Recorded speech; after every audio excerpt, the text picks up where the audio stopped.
وكالعادة الجميع يعيش في أوهامه، ولكن الدوري يعرف مكانه. لسه راجع من الاستاد، فقلت أعمل فيديو سريع لدوري من أحلى وأجمل الدوريات اللي الأهلي كسبها، دوري 45. النهاردة نادي الأهلي بيتوج بالدوري 45 في تاريخه. يعتبر فعلا من الدوريات الصعبة اللي الواحد عاشها مع النادي الأهلي. كان في دوريات صعبة كتير، بس ده يعني يعتبر من أصعب الدوريات اللي عدت علينا. فحابب أقول مبروك لكل أهلاوي في المجرة. مبروك الدوري الصعب، مبروك الدوري اللي اتعلمنا منه كتير.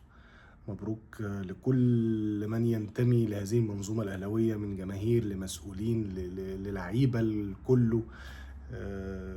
كان ماراثون صعب جدا جدا جدا، وكان تقريبا خلاص كان الواحد فقد الامل فيه في وقت من الاوقات. بس نتعلم من الدوري ده انه الاهلي كان فرق كبير، وكان بالقياسات الطبيعيه والنقط احنا مش هنكسب الدوري. بيراميدز منافس كان قوي جدا لحد الثانيه الاخيره فعلا. بس اللي حصل ان الاهلي عمل اللي عليه وكمل في طريقه وقال انا هكسب واستنى الهدايا. وقد كان حصل هدايا ان بيراميدز يخسر ماتشين ورا بعض فيعطلوه، واحنا في نفس الوقت بصينا في ورقتنا وكسبنا كل الماتشات بتاعتنا. فده اللي خلى الدوري يعني حلو، ان انت عملت اللي عليك واجتهدت وكسبت كل ماتشاتك بغض النظر عن المنافس. ما فقدتش الامل، ما رميتش الفوطه، ما قلتش خلاص فنلعب باستهتار ونضيع الدنيا. لا، استفدت بالهدايا. خلينا نعترف ان احنا لولا الهدايا اللي حصلت من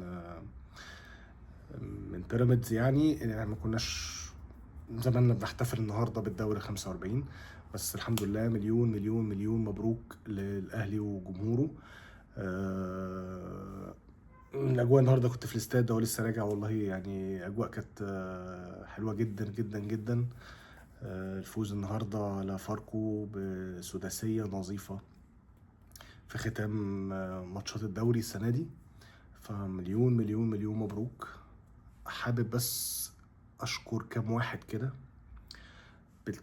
يعني بالخصوص بالاخص، يعني ان نشكر كل الناس والإدارة والجهاز الفني والإداري وكل ده، وكولر حتى، وكل الناس وكل اللعيبة. بس أنا عايز أخص بالذكر كام حد، بالذات الناس اللي النهاردة كان تنتهي علاقتهم رسميا بالنادي الأهلي، سواء لعدم التجديد أو راحوا فرق تانية أو يعني ربنا يوفق الجميع. فحابب أشكر كده على بالترتيب. أحب أشكر حمزة علاء، وبحب أشكر أكرم توفيق ورامي ربيعة. يعني ما حتة التفاوضات والفلوس والحاجات دي يعني ما تشغلنيش قوي دلوقتي، ما بقتش تشغلني خلاص. كل واحد هو حر في مستقبله.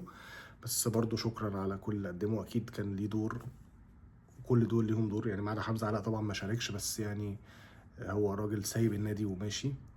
واكرم توفيق زي ما قلت، وعلي معلول.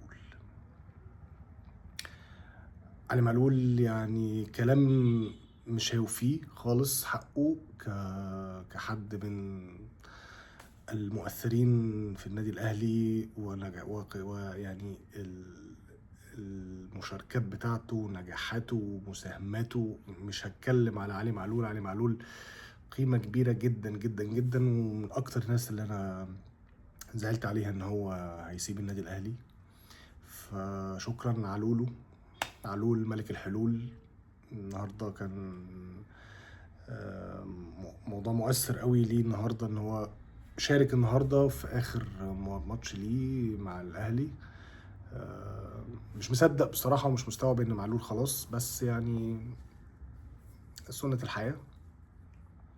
معلول احنا بنحبك وده بيتك، و معلول قصة كبيرة وحدوتة كبيرة قوي يا جماعة، من 2016 لحد دلوقتي. انا كنت من وجهة نظري انا شايف ان هو يقدر يدي تاني، بس يعني خلاص تقريبا اتكتب ان المشوار ينتهي، وودعنا النهارده كتير، وكان باين كويس انه الحمد لله شارك النهارده في جزء كبير من الماتش الاخير ليه، وشاف الجمهور، وحتى يعني كان ختامها مسك الحمد لله بالدوري الاخير ليه مع الاهلي. فبحب اشكر عماد النحاس جدا جدا على الفتره والجهاز الفني كله يعني بتاع عماد النحاس. نجح بنسبه 100% بالماتشات اللي مسكها يعني، ومسك في وقت صعب جدا. فحابب اشكر كابتن عماد النحاس على المجهود العظيم اللي اتبذل، وكل لعيبه النادي الاهلي بلا استثناء.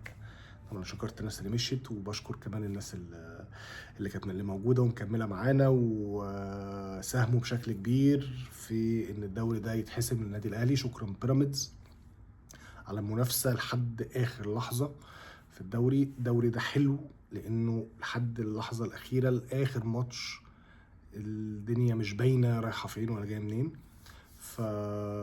وده بيحل الدنيا، وزي ما بيحصل في كل الدوريات اللي في العالم ان بيبقى فيه منافسه، فده شيء بيحل الموضوع، بيخلي بطوله الدوري احلى.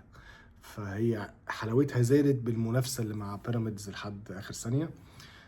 شكرا لكل لعيبه الاهلي والجهاز الفني والاداري والمجلس الاداره وكل جمهور الاهلي العظيم. مليون مليون مبروك، وننتظر بقى ان شاء الله مشاركتنا في كاس العالم للانديه في امريكا ان شاء الله، وان شاء الله نعمل اداء كويس، واللعيبه الجديده اللي جت نبقى نرحب بيها لما تيجي بقى في وقتها. السلام عليكم.